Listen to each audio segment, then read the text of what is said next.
Hey everyone, and welcome back to Ask an Atheist. I'm your host, Ethan, and alongside me today is Cindy Plaza. Cindy, how you doing? Hi, I'm doing great. How about you? Doing well. This first comment is somewhat relevant from Victoria Lee Creates. It's hot as balls. That's all I know. So it is 98 degrees in Chicago right now. But I gotta say, I'm loving it. That is my favorite weather. Like I'm hoping this summer I'll get like a birthday gift and it'll be 110 degrees because that would be even more awesome. I absolutely love the heat. Yeah, I'm not a big fan, to be honest. But I live in Belgium, so that doesn't happen very often. Oh, okay. So it's cold over there? Not cold, it's just beginning of the summer. So we have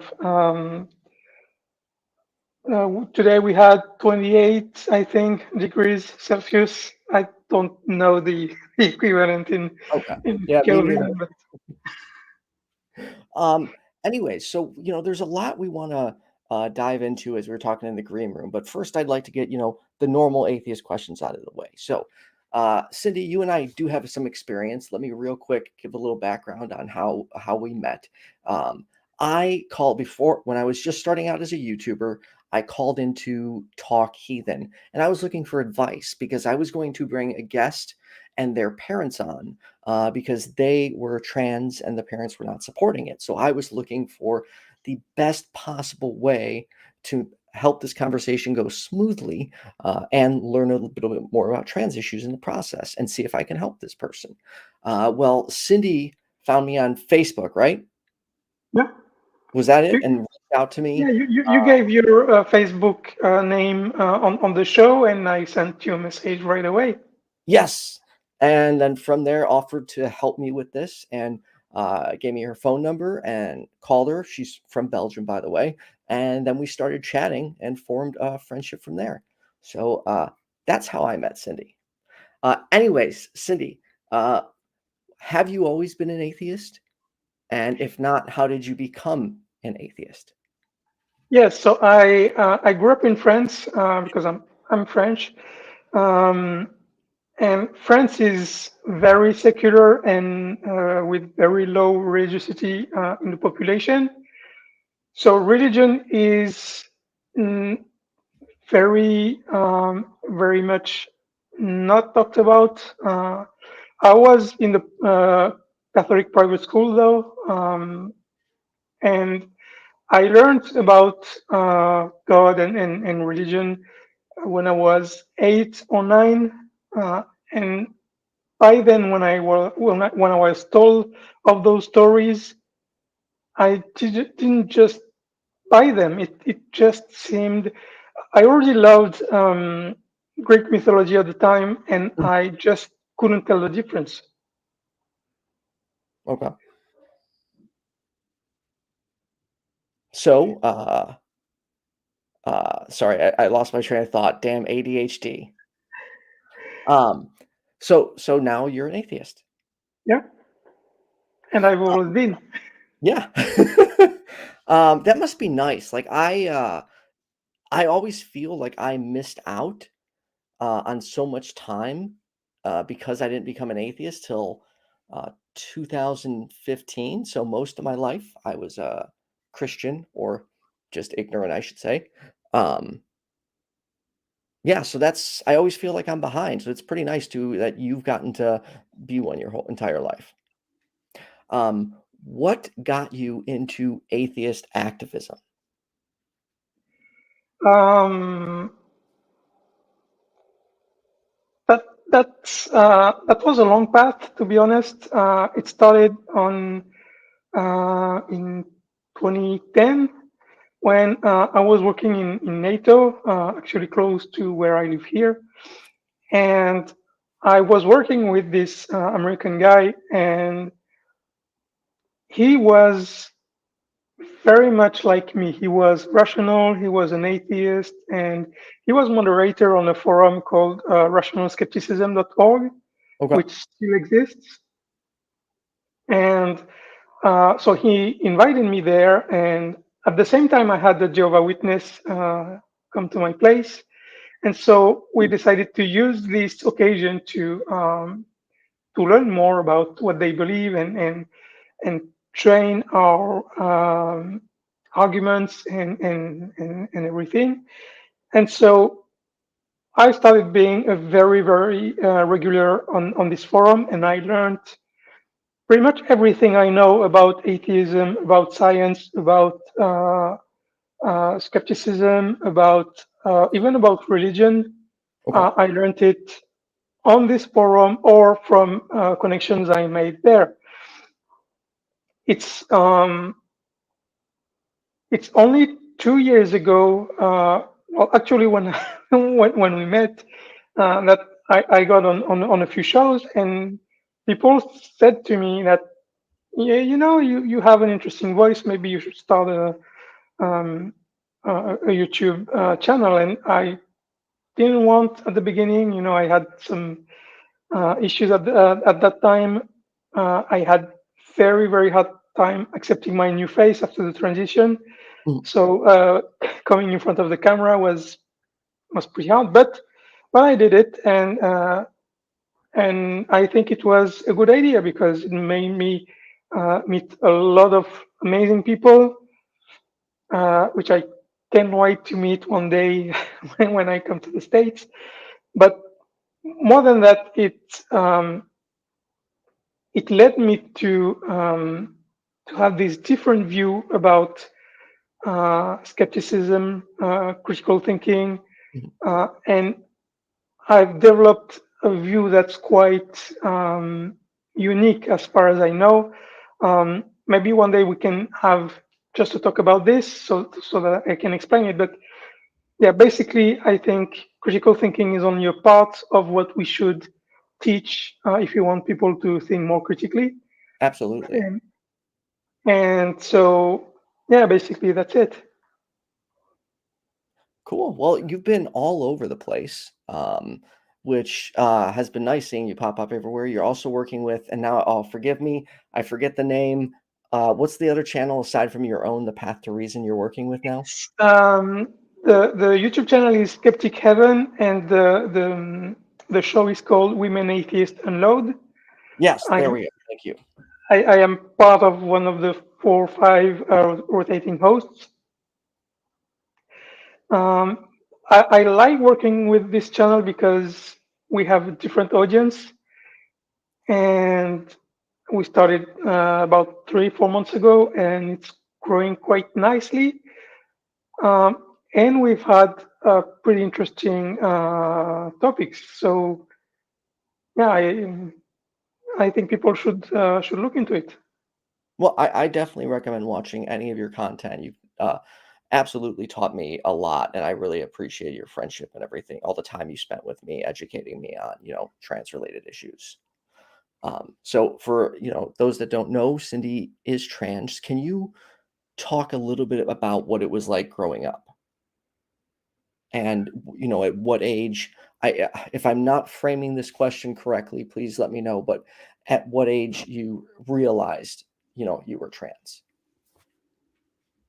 As far as I remember, I've always felt like this. My oldest memories, I was maybe 4 or 5, and I already felt like this. So it's nothing new.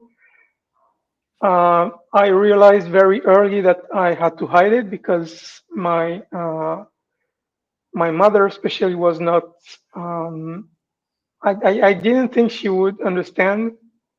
Mhm. Uh, so I hid it until 2013, I think, where I decided to go through the transition.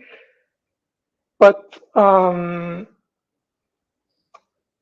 I, for a very long time, I thought I would stay like this, like a man that feels like he should be a woman, because I wanted children. That's the one of the most important things in my life.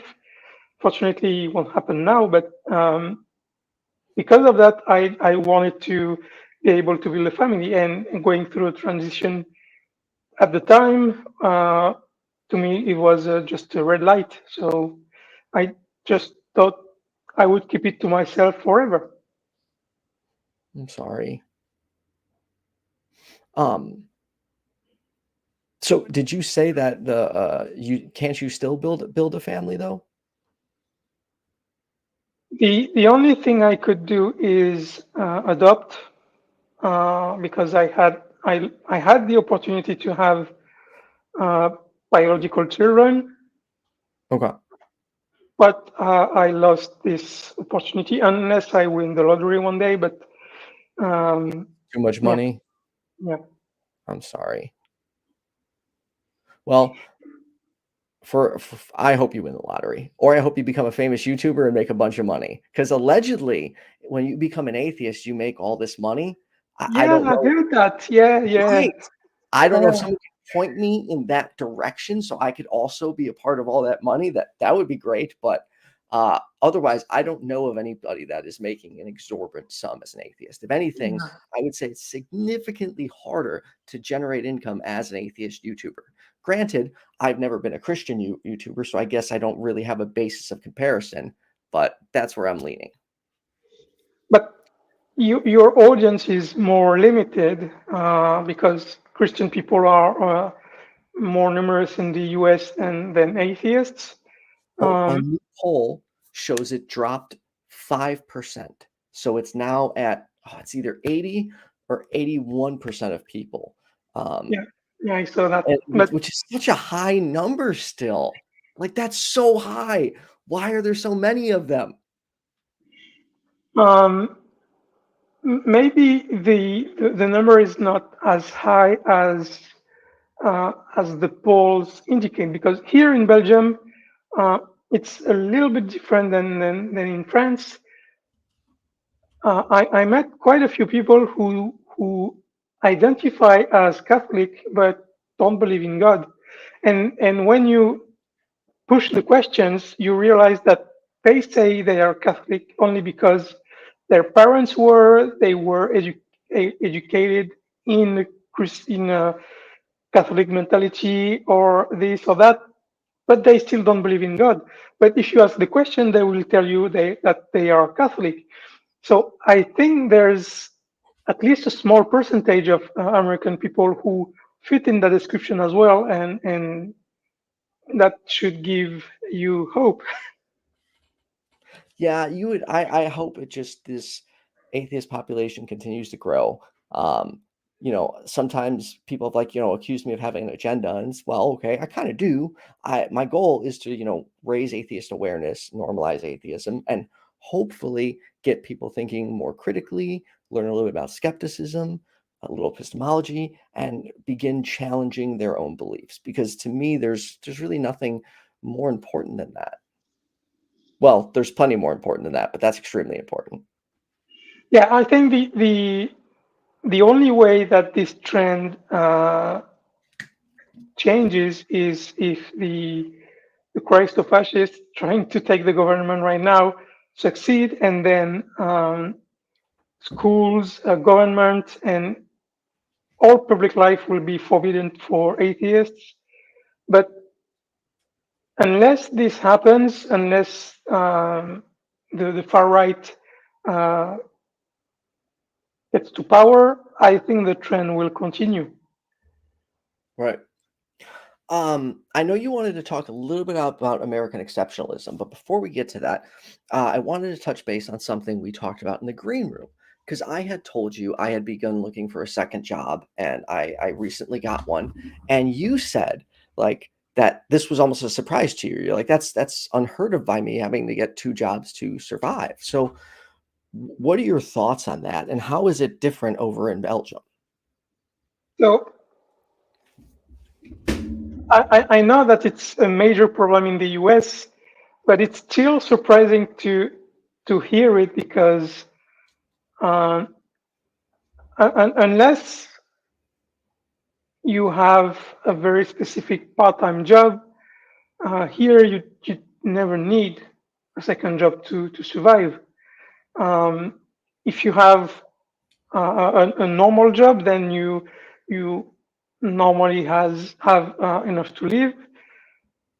I admit that getting a bit tougher those last few months because of the conflict in Ukraine.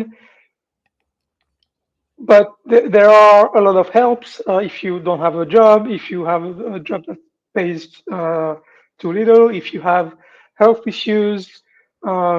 I mean, you don't have to pay hundreds of euros every month for an insurance that will not pay back what you spend in hospitals or Right. with doctors. So we have much less spending than you have in the US, and we have much more security, whether it's for customers or employees. So there is much less this need to have a second job here. Okay. That must be nice. So I just heard you a moment ago say your country's being affected by Ukraine too, right? Yes, I mean the entire world is affected by this. Many prices are going up. The gas, of course, but pretty much everything. So um, the poorer you are, the more you are affected. So um, I'm lucky enough that I'm not impacted much by this. Mhm. Didn't change anything in my life, but yeah, I can deny that it impacts a significant portion of the population. Yeah, we're not only being affected by inflation, but we're also, which I just learned recently, this thing called shrinkflation. It's when companies will charge you the same price, but start making their bottles or bags smaller. Like, for instance, Gatorade has begun doing this. You're getting, I think it's, please don't quote me on this. I have to double check it. 4 less ounces in the bottles now, if I'm remembering correctly. It's either 2 or 4. Please double check that number before you give it out to anybody. But and the companies are still maintaining these, record profits by doing that. However, shout out to, oh my God, I'm now blanking of the tea company. They haven't changed their price since they've opened. They've kept Arizona iced tea. They've kept their product at 99 cents. And the CEO says he's not going to change that price because he doesn't want his customers to take a hit and suffer, which I And think is there's, awesome. yeah, I read that. And there's also a lot of price gouging, uh, much more in the US than in Europe, because in Europe we have, like I said, customer protections. So price gouging is much less prevalent. But yeah, I know that in the US it's a big issue, especially with oil. So if we could, let's say you wanted to specifically talk about American exceptionalism. Could you define that? And then we'll go into what you wanted to chat about. It's the idea that is shared by many Americans that the US is the greatest country on earth and therefore has nothing to learn from others. Uh, and it's tied to, sometimes it's tied to personal egocentrism, like people think they are the center of the world. And so when you have those two ideas mixed together, you get into uh, a lot of issues that the US has today. And the problem is you don't go to see what other people do because you think you're better than them. So why would you go to them to seek a solution? And that's why so many people in the US today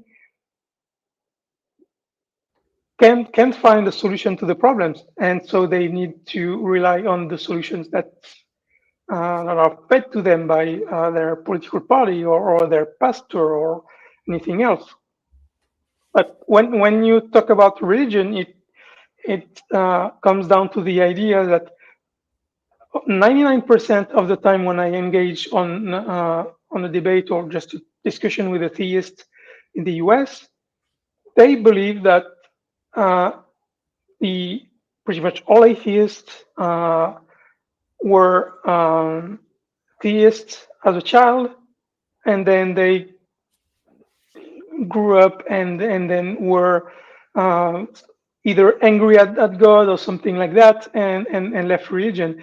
They can't picture someone who never lived inside a religious environment, and I think that's something atheists in general in the US need to focus more about, because they need to have this shift of perspective that they're not the center of the world, and their education, their Christian education, is not the norm, Right.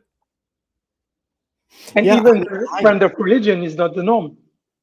as I said, like I get envious of people or countries that have had been atheists their entire life. Like that's so fascinating to me because in America, it's just not common. Like when an American tells me they were never religious or they were like my girlfriend is a cradle atheist. It's cradle atheist. It's like, wow, like that's to me such a cool and rare concept. And I feel like those people get so further ahead than us in learning all this stuff. I could be completely off base, but it just seems there's an advantage to being an atheist your whole life. You don't have that brainwashing or indoctrination from religion affecting you. Like, for instance, how the religion, my past as a Christian and conservative affects me today and prevents me. And I struggle in many areas. In the beginning of my YouTube career, whatever you want to call it, I struggled to talk about sex, but I had a sex and dating show only because I knew I needed to normalize it and put myself in these uncomfortable situations to get a little bit more comfortable. But still to this day, like if I'm being completely public, this may make some people uncomfortable, but I am a swinger.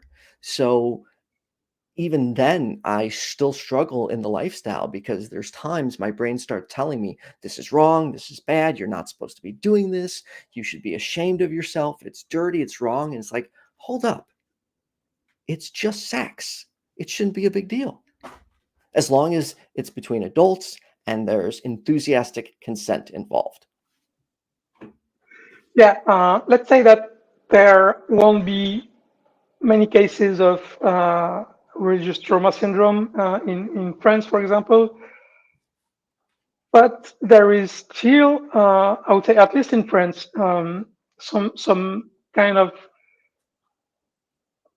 conservatism involved, even though it's not religious.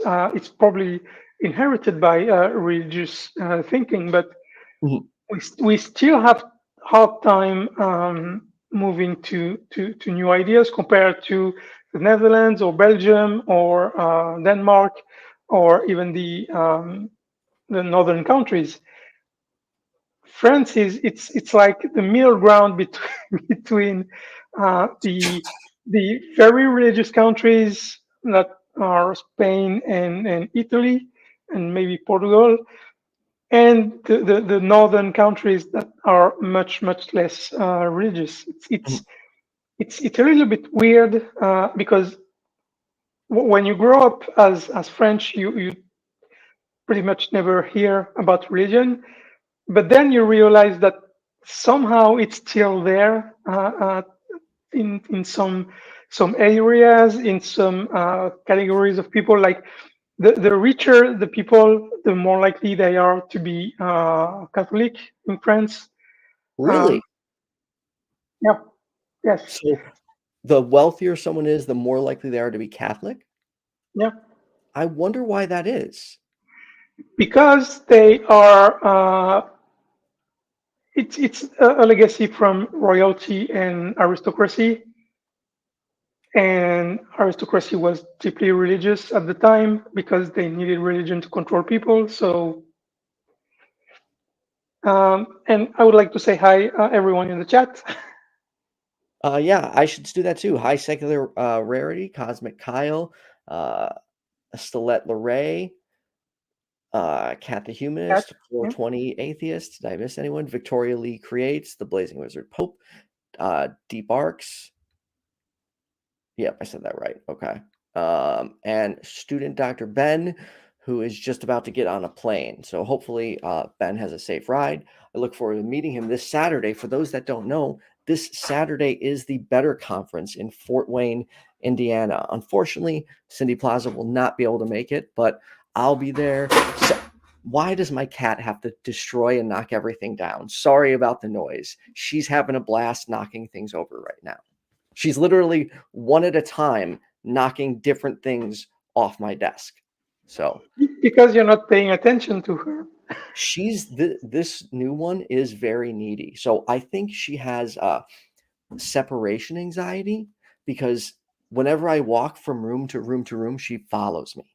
If I go sit down, immediately, bam, she's right there. If I come back to this room, like I could literally keep walking back and forth, and she just keeps following me. I don't know if it's because she's a baby or not, or if she has separation anxiety. I'd be curious. You're a cat person, right? Most atheists are or should be cat people. I feel like cats are the animal of choice of atheists. Yeah, it looks like it. I don't know if there is a correlation between the two, but many content creators in the atheist community have cats. Yeah, what's the deal with that? Why are we all cat people? Yeah, it's yeah, I have two, and they're both adorable in their own way. They're very, very different, but yeah, I love them to death. Oh, and also hi, Marie K. Austin. Apologize for missing you. And hi, Nightbot as well. So yeah, there will be a bunch of people this Saturday, including student Dr. Ben, secular Rarity, Cosmic Kyle, Paula Gia, Shannon Q, all at Fort Wayne, Indiana. For more information, simply search out Better Conference. I wish I had the link available for everyone. Or if you don't have it or need help finding it, just send me a message on Facebook and I will happily get you a link for that. So does Belgium or France have anything equivalent to the Republican Party? Or I should say more accurately, let me say the alt-right Republican Party. The QAnon people, far-right conspiracy theorists, extremely right-leaning Christians. Belgium doesn't. France is getting close, but more on the side of fascism than the conspiracy theory thing. This weekend, 89 Congress people have been elected from the far right party, which I think we had one or two before. Okay. So this election was pretty bad, and that scares me because I see fascism come back in the UK, in Germany, in France, and I made a video on my channel a few months ago explaining 5 points explaining why the West is moving to the right, and I would like to go more into deep with this, not today, I mean, but in general, because I think that's the biggest threat that we're facing today. Okay. If we don't solve this, we won't be able to face climate change and anything else. So we need to solve this fascism issue, and I really don't know how. D Park says, Cindy, your thumbnail pick is really good. Thanks. It's the only one I have. I use it everywhere. If you could, what is how are the LGBTQIA plus rights out there and trans rights, like versus what you know about America? So Belgium is one of the most progressive countries, I would say, on earth. Really? With this, yeah, yeah. Um, How are they on weed? Marijuana? I actually don't know. Really? Is it legal? Because Illegal? I don't know. Oh, I I, gotta. I have to Google this. I'm fiercely anti-drugs, but uh, What? Cindy, what? but just for me, I would vote to Oh, legalize okay. it. Oh, okay. All right.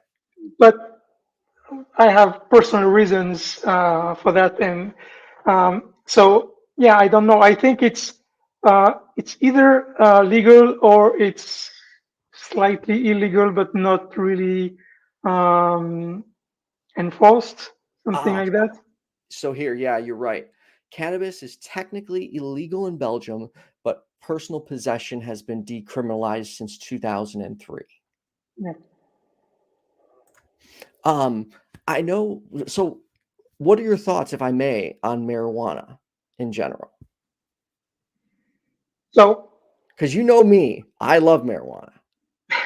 I don't actually use it as much. Like before, there was a period I was smoking every day. I've actually completely cut back. I do have my medical card for those that don't know, which my Illinois medical card, which allows me to buy marijuana at a discount due to an underlying medical condition. So I am a big fan of it and supporter of it. Now, I do think, unfortunately, there is some woo around it during some people, where some people believe it's a cure-all or can literally do anything, and they push it a little too hard, and it isn't. Like, there are a lot of people who push it for literally every mental health condition, and there are mental health conditions where you do absolutely do not want to smoke uh, marijuana. So and please, there's the other side where people tend uh, to demonize it way too much. absolutely, they especially So right-wing people, far yeah, right-wing people. the data we have is that for teenagers, um, daily use can lead to 4 times the risk to have mental illnesses like schizophrenia and psychosis Yeah, much later in life. I believe they said that people should not start smoking weed until after their brain's fully developed at 25. Is that right? I know the effect is proved in teenagers, and this is probably said because the effect is not proven for adults. Okay, and you said it was Um, psychosis and what else? Psychosis and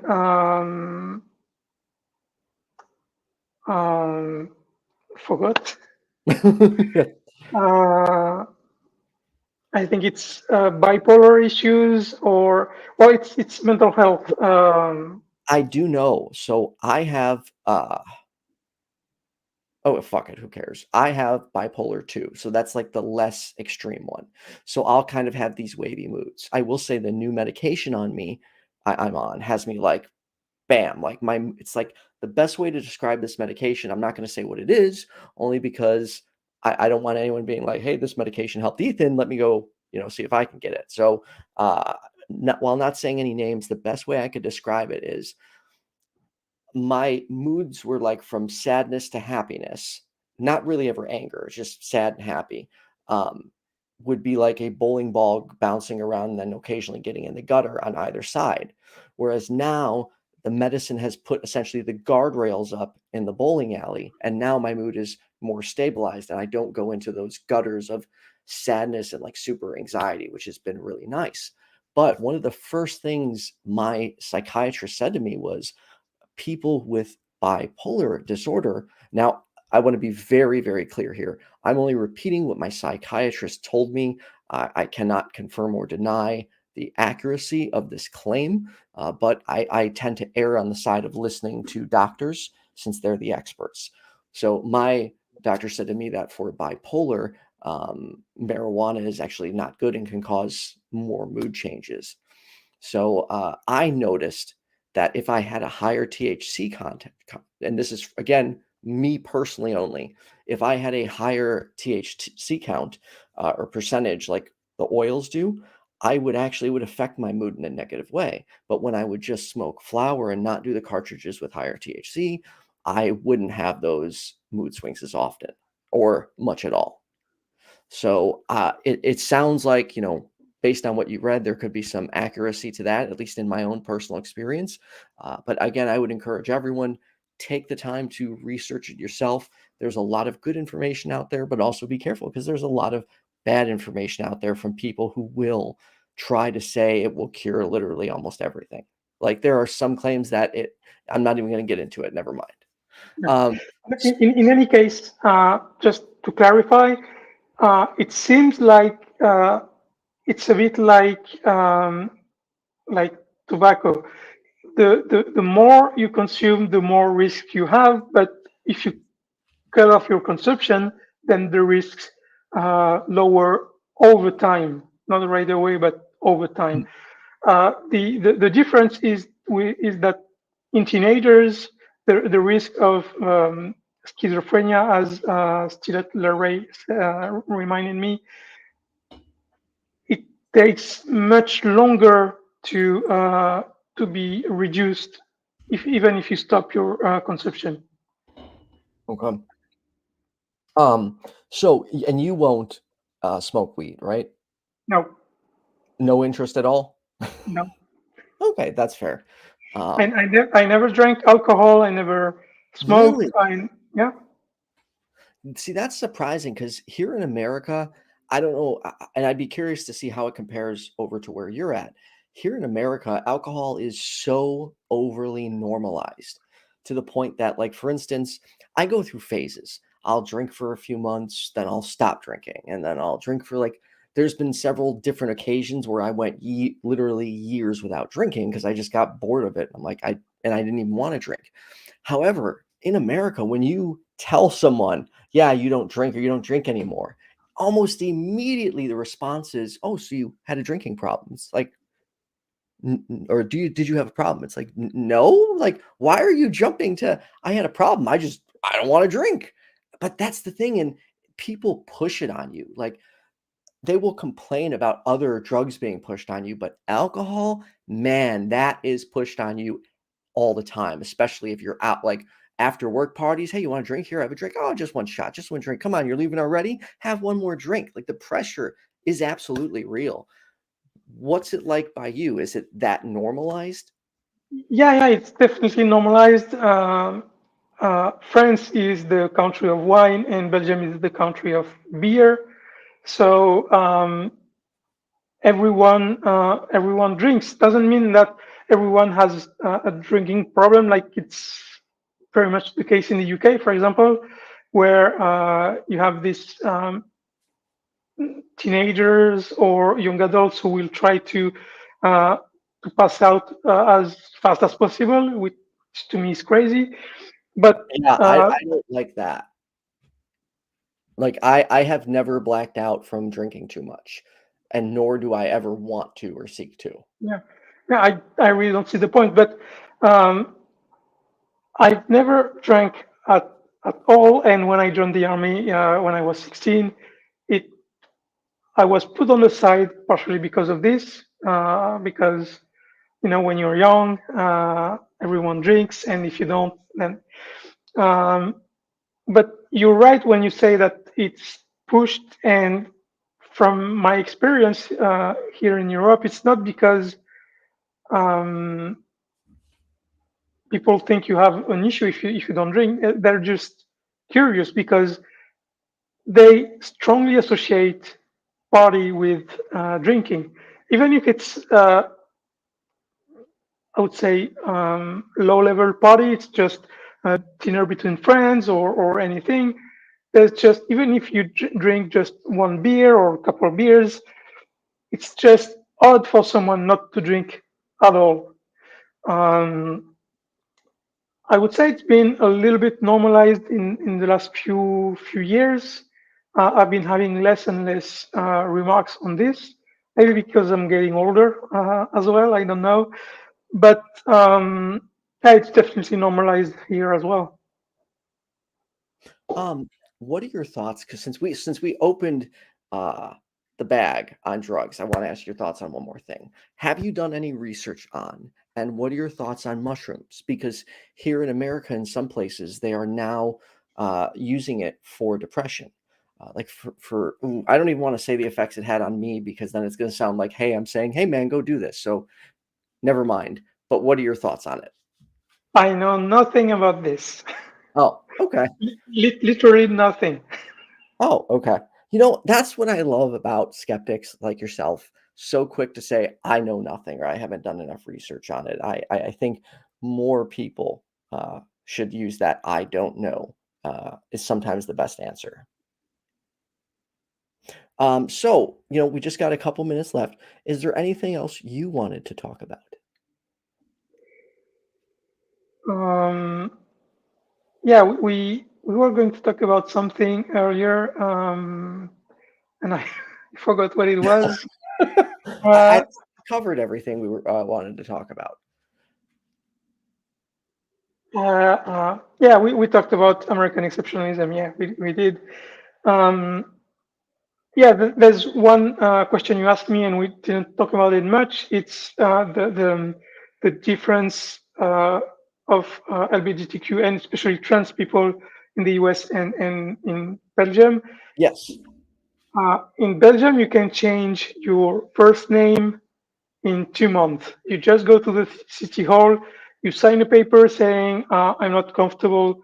No, that's the gender change.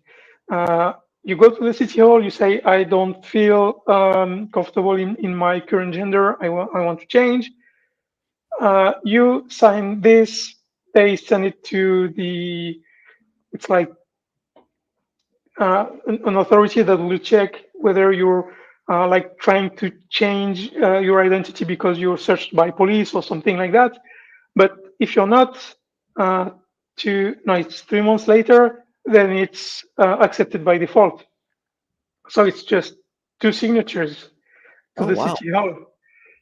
And for the first name change, it's like a regular name change. It's ridiculous. In France, it took me a year and a half, and I had to go to court, back to France.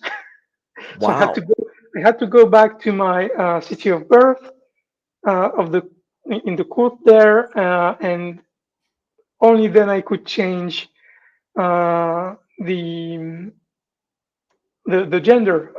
The first name I could change it in the embassy here in Belgium. But yeah, the entire process took me 2 years. Oh, wow. That's a long time. And if I had been Belgian, it would have taken 4 months, maybe 6 months. So, Okay. and there is also the medical side. They have at least two major hospital centers where they have these uh, complementary teams with endocrinologists, um, psychologists, surgeons, very good surgeons, and all of them inside one team. So once you decide that you want to go through the transition, you go see them, and then the entire team follows you for the entirety of the transition, and it's very effective. It's and they're very understanding. I mean, I don't see what they could do better, honestly. That's great to hear. Yeah. Um, well, there was a comment I want to put on screen. D Park says, question for Ethan, who won the paintball game? Love your shirt. So all my shirts are super colorful like this. Like I got cats in the universe kinds, I've got multiple seasons, space. I have got like the coolest shirts. I always make sure I have a different streaming shirt on. It's kind of like, I don't know, the hat. You will never see me on an atheist YouTube channel without a hat. And one of these shirts, except one time I did it on, oh, what channel was it? I think it was on a stream I was on you with, Cindy, over at what's the name of that channel? Oh, it's Wes's channel. I I don't think we were together on his channel. Yeah, we appeared at some point. He had this stream. It was like a several hour long stream with all these different YouTubers. Oh, yes. Help me out here. Yeah. I'm so blanking. Yeah, it was in fact, it's Oh, that's the why I'm blanking, because it's now called Skeptic Haven. It was, yes, what was it it was called before that? PSF, What did that Promethean stand Secular for? Frontier. Thank you. That's what I was trying to think of. Okay. Um, and then Ameet Mathew, thank you for the $10 super chat. I'm late, but it's so good to see Cindy here. All right, Cindy, what do you And have coming up? thanks for Deep Arcs for her comment as well. Thank you very much. So, what do I have planned? So, I won't be on Women Atheist Unload next week, I don't think. The week after, on Wednesday, I will have someone quite special on my show. I had a debate with her a couple of weeks ago. We were on opposite side of the abortion debates. Oh, so where are you at? It will be on my channel Oh no, I this mean, time. sorry. You're pro-choice though, right? Yes, of course. Yeah, Okay, and just it's it. I will give you the link to the debate because it was very interesting.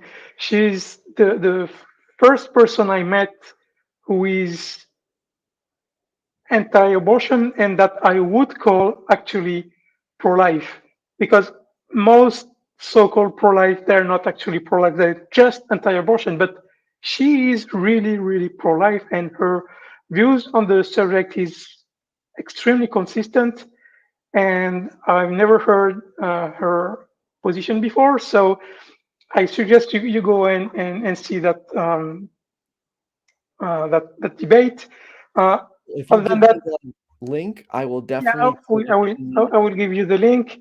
So next week on Wednesday, she'll be on my channel and we talk about how she became an atheist. Um, Isn't it oh, rare to find atheists who are also pro-life? yes, And yes. whenever I find them, I'm like, wait a second, this doesn't compute. And I know I'm falsely attributing other ideologies to atheism. I'm aware of that. It just always baffles me because nearly every atheist I meet is pro-choice.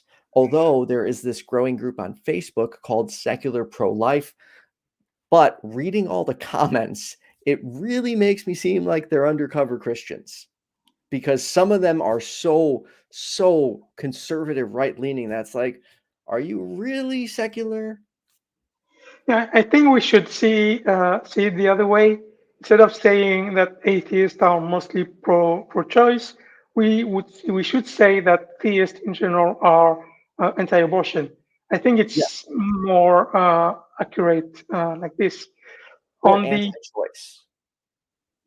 Yeah, on the 28th, I will be on the South African Atheist channel for the first time. And on the 6th of July, I will be on the nonprofits. Oh, that's awesome. I've been there before. Great show. I would Yeah, definitely yeah. recommend checking it out. And that's really good you'll be on there. Weren't you on there once before? Three times earlier. Okay. I was there 2 weeks ago and two other times prior to that. But yeah, And then one last question, which we'll have to continue this another time because we won't be able to dive into it deeply. But you and me have, I don't want to say debated this before, we've discussed it before, because I am currently very against the death penalty, but I understand that you are actually for it in some scenarios. Is that true?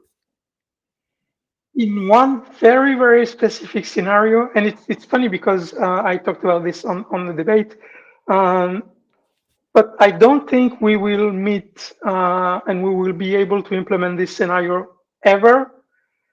So I guess So in practice, before you say what scenario it is, I'm going to say trigger warning, only because I don't know what it is, and if it's something that could upset someone, I just want to make sure everyone aware is watching that I don't know what it is. So what is that scenario where you think it's okay? so I see justice in general as a way to protect society from individuals and individuals from other individuals and society. Uh, but the side that society has to protect itself with justice, I think that's often overlooked. And so society has to protect itself from individuals that uh, put the society itself in danger. And so there are people who you cannot get them back to being good people. Uh, and I think that's temporary because when we understand the human mind enough, we'll be able to deconstruct political ideologies and religions consistently. But until then, there are some people that we need to put away from society because they will be dangerous forever. Like Andres Breivik, for example, you know, the guy who murdered all those people in Oslo about 15 years ago. He's in prison and he is still indoctrinating people who write him letters. And so those people need to be taken away from society, but we need to make sure that they cannot be saved. Um, and so we would have several psychologists, psychiatrists talking with the people, and if we are sure that these people doesn't want to change and will still hold those dangerous ideas for the society, then we should I gotta say, I disagree because to me, this isn't like a computer that can remove emotions and decode information and decide like what's the most logical. These are people, fallible people, and we're asking essentially psychiatrists whose emotions are and personal views on it may get in the way, especially depending on the type of crime that person's committed. That I don't think there's any way to be totally accurate and say yes, even if they could, even if all, let's say 5 psychiatrists all agree that that person wouldn't change, I still wouldn't trust that. That's to me like why I right now think the death penalty should be outlawed, because this goes back to epistemology. How do we know the person is 100% guilty? Like how many people right now are in jail innocently, or how many people are on on the have the death penalty and are innocent? We have proof that innocent people have been killed by the death penalty. So to me, that is reason enough for the death penalty to be outlawed, because do you really want to be that one person? Is it worth it if even one person who is innocent gets killed? yeah, I totally agree with that side. And what I forgot to mention is that the people that would go through this process, uh, it, they have to be to have been proven guilty several times. Okay. Because yeah, I totally agree with you. There are too many mistakes, and you cannot allow yourself or the system to make mistakes on this issue. So yeah, it's an idea, a concept I have. I'm not saying it's um, bulletproof. I'm not saying it's perfect, uh, but it can start discussions at least. Awesome, Cindy. Well, it has been great sitting down with you. I appreciate the time uh, you've taken out of your day or night to sit down with us. I appreciate both your friendship and your longtime patronage. It really means a lot. So, if you want to check out more of Cindy, please, the links are in the description to both channels. And you said you're going to be on the nonprofits when? The sixth, well, no, we record on the 6th, uh, so on the 9th of July. July. Okay, so everyone on July. Oh, no, wait. The 10th of July. It's The a 10th, Sunday, yeah, right? yeah, it's Sunday, The yeah. 10th of July at 3 p.m. Central. check out the nonprofits. Everyone like and subscribe. Ooh, speaking of which, let me real quickly thank all my other patrons in addition to City Plaza, Left, Right, Left, Ryan Hammond, Kenneth Leonard, Skye, Secular Rarity, Philip Leitch, Richard Gilliver, _Atheism, Ameet, Mathew, and Ray Sylvester. Thank you so much for your patronage. If you haven't, please check out Secular Rarity. He is a quickly growing name in the atheist community. He has hosted the past 2 episodes of the Atheist Experience, which is awesome. He did a great job. Definitely in top 10 favorite friendly atheists. So And highly he recommend. doesn't have his own channel. Now, I know he doesn't have his own channel, but he's appearing everywhere. I think he's gonna at some point need to buckle down and start his own channel, or Yeah, maybe that on too. YFNA and have his own weekly show. That would be cool. Thoughts with Secular Rarity. Anyways, everyone like, subscribe, and have a good night. We'll see you next week with Apostate Ashley.